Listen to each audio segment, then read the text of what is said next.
Movie की शुरुआत America के एक गंदे, टूटे फूटे और गरीब इलाके से होती है। यहाँ हर तरह के लोग रहते हैं, अपराधी, नशेड़ी और वे जो बस जिंदा रहने की कोशिश कर रहे हैं। यहाँ कानून का कोई नामो निशान नहीं है। लोग बेधड़क गैरकानूनी चीजें बेचते हैं और बिना किसी डर के खून खराबा तक कर डालते हैं। ये इलाका B13 है, जहाँ जिंदा रहने वाला हर इंसान खुद में एक खतरनाक किरदार है। सरकार को इस इलाके की परवाह नहीं है और पुलिस भी यहाँ आने से डरती है। इस इलाके का सबसे बड़ा ड्रग माफिया सांग बियो है। वो बहुत खतरनाक है। अगर उसके आदमी कोई गलती करते हैं तो वो तुरंत उनके सिर में गोली मार देता है। उसकी इसी निर्दयता की वजह से वो पूरे इलाके में ड्रग्स का बेताज बादशाह बना हुआ है। पैसे और ताकत उसी के पास है। लेकिन जहाँ लोग उसे पूछते हैं, वहीं कुछ लोग ऐसे भी हैं जो उससे दिल से नफरत करते हैं। ऐसा ही एक आदमी है, जैक। वो भी इसी इलाके में पैदा हुआ है, लेकिन उसका रास्ता सबसे अलग है। उसके इलाके में ड्रग्स की कोई जगह नहीं थी।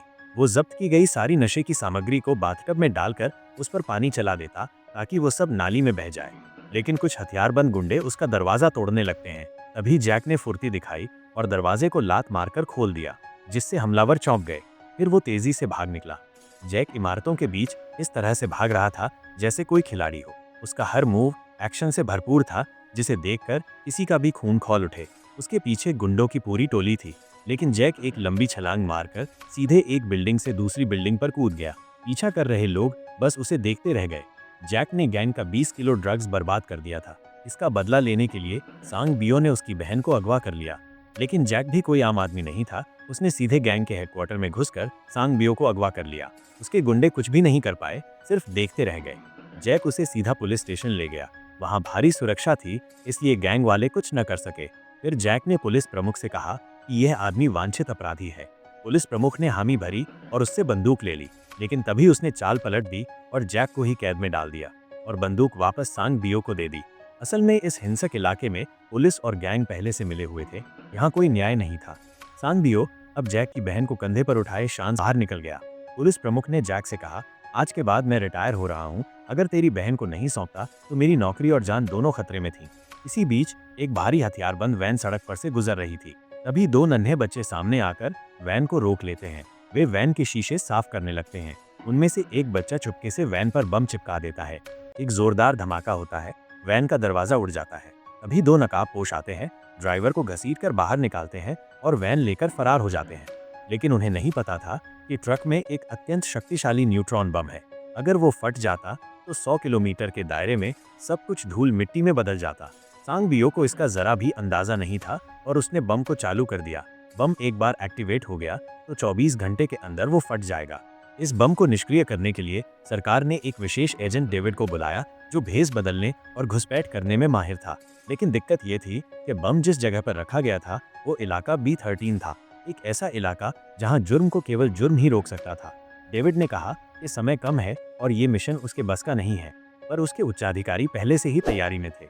उन्होंने पहले से तय कर रखा था कि जैक को उसका साथी बनाया जाएगा, जो उस समय जेल में सजा काट रहा था। जैक B13 का रहने वाला था। वो उस जगह के हर ईंट पत्थर को पहचानता था। जैक तक पहुंचने के लिए डेविड को एक फरार कैदी की तरह भेस बदलकर उसी के साथ कैदियों की वैन में बैठाया गया। रास्ते में डेविड ने बड़ी सफाई से हथकड़ी खोली, वैन की छत पर चढ़ा और दोनों पुलिस वालों को बेहोश कर दिया। तभी पीछे से जैक आ गया और एक झटके में उसे पकड़कर गाड़ी की स्टीयरिंग पर पटक दिया। डेविड हक्का बक्का रह गया, लेकिन जैक ने कहा, मुझे पहले से पता था कि तुम पुलिस हो। इसके बाद दोनों ने गाड़ी को B13 की ओर मोड़ दी। जैक का लक्ष्य सिर्फ अपनी बहन को बचाना था। जैसे ही गाड़ी रुकी, वो दरवाजा खोलते ही बाहर कूद पड़ा।